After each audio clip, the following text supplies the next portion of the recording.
Fala galera, professor Nelson Amado por aqui. Vamos dar sequência à nossa correção da prova de 2026, agora trabalhando a nossa questão de número 14. Uma escola está organizando um conselho escolar com os seguintes critérios. Eu vou precisar de 3 professores, 2 estudantes e um responsável. Para tal, estão disponíveis 6 professores, P1 até P6, 5 estudantes, de E1 até E5, 3 responsáveis, de R1 até R3. Entretanto, existem 2 restrições. Se o professor P1 for escolhido, o estudante E1 não pode ser selecionado. Se o responsável o responsável R3 só pode participar se o professor P6 também for escolhido. Qual é a quantidade de formas diferentes como esse conselho pode ser formado, respeitando as condições acima? Repara bem, aqui eu consertei, tá? Que eu tinha escrito P4, então, em pequena digitação, troquei para P6. Eu tenho 2 maneiras de abordar esse exercício. A primeira é olhando pela restrição 1, e aí verificando se P1 foi escolhido ou não. E a segunda seria olhando pela restrição 2, que é o do responsável. Eu acho mais interessante a gente ir pela responsável, que aí você separa em 2 casos. Primeiro caso, R3 foi escolhido. Quando o R3 foi escolhido, isso torna obrigatório que o P6 também tenha sido escolhido. P6 foi escolhido.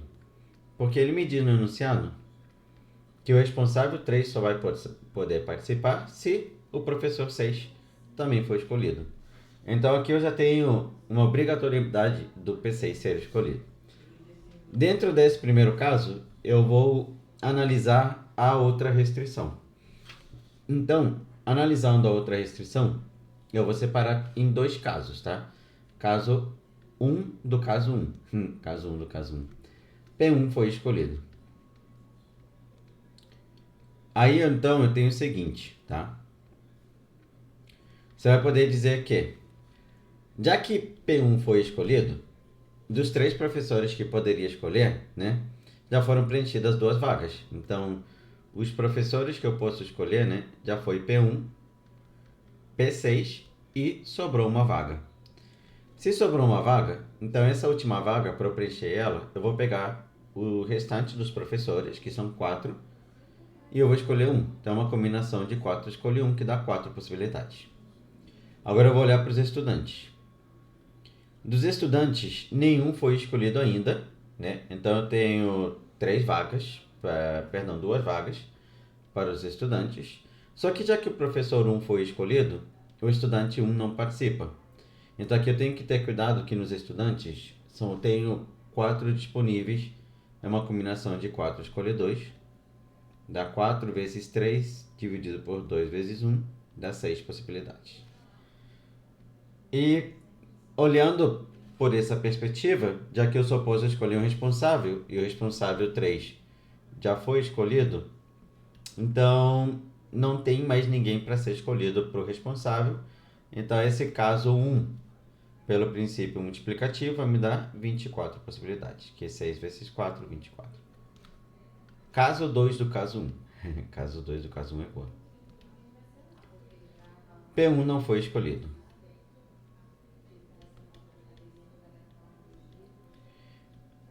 Escolhido. Se P1 não foi escolhido, então você ainda tem 2 vagas para professor, né? Porque o P6 já foi. Mas eu ainda tenho 2 vagas aqui para escolher. Então isso aqui é uma combinação de 4 escolher 2, que vai te dar 6. Nelson, por que 4 escolher 2? Pensa comigo. P6 já foi. E P1 não pode. Então tem 2 que eu não posso usar. Então dos 6 professores que você tinha, tem 2 que você não pode usar, sobram 4. 4 para 2 vagas. Então é uma combinação de 4 escolher 2. Vamos olhar agora a lógica dos estudantes. Então, estudante. Dos estudantes, eu ainda não escolhi ninguém.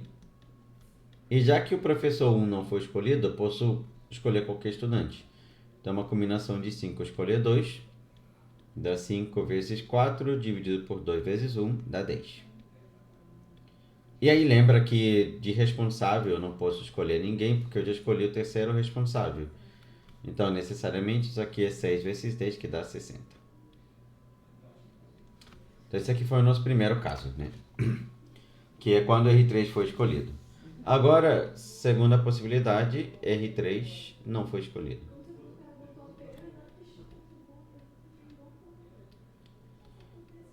Se R3 não foi escolhido, isso aqui vai me gerar dois subcasos, né? Caso 1 do caso 2.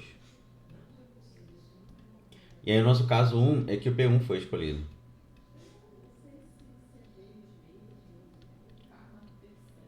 Então, analisando essa restrição, a escolha do professor é que o P1 foi escolhido. Então, olhando pela lógica do professor, P1 já foi, os outros dois não necessariamente.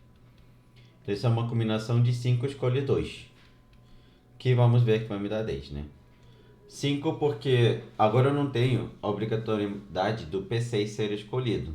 Então, ele pode ou não ser escolhido. Então, dos 5 que sobram, eu quero 2. Escolha do estudante. Lembrando que estudante eu tenho que escolher 2 estudantes. E aí, já que o P1 foi escolhido, o estudante 1 não pode, né?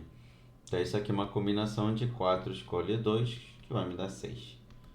E o responsável, Nelson? Bem, o responsável pode ser qualquer um, que desde que não seja o terceiro, que a gente já sabe que ele não pode ser escolhido. Então, é uma combinação de 2 escolhe 1, que vai me dar 2. Pelo princípio fundamental, aqui vai me dar 120 possibilidades. Agora, o caso 2 do caso 2. Caso 2 do caso 2 é bom.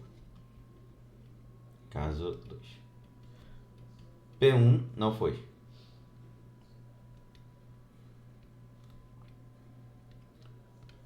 Se o P1 não foi escolhido, a escolha do professor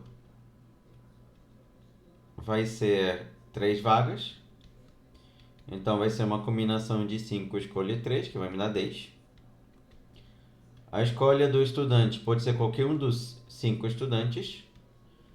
Então isso aqui vai ser uma combinação. Combinação, né, Nelson? Combinação de 5 escolhe 2, que vai te dar 10 também. E lembra que o responsável pode ser qualquer um. Então será uma combinação de 2 escolhe 1, que dá 2. Então, nesse caso 2 do caso 2, vamos achar 200.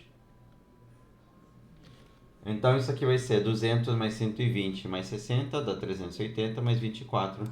Temos 404 maneiras distintas desse evento acontecer. Então analisamos primeiro as duas restrições e para poder resolver eu escolhi trabalhar com a restrição 2, que é a do responsável. E aí se o responsável 3 é escolhido, obrigatoriamente o professor 6 está lá dentro. Se o responsável 3 não for escolhido, não tem obrigatoriedade do professor 6 estar lá dentro. Então separei em dois casos, nesses dois casos encontramos que o número de maneiras distintas disso acontecer é 404.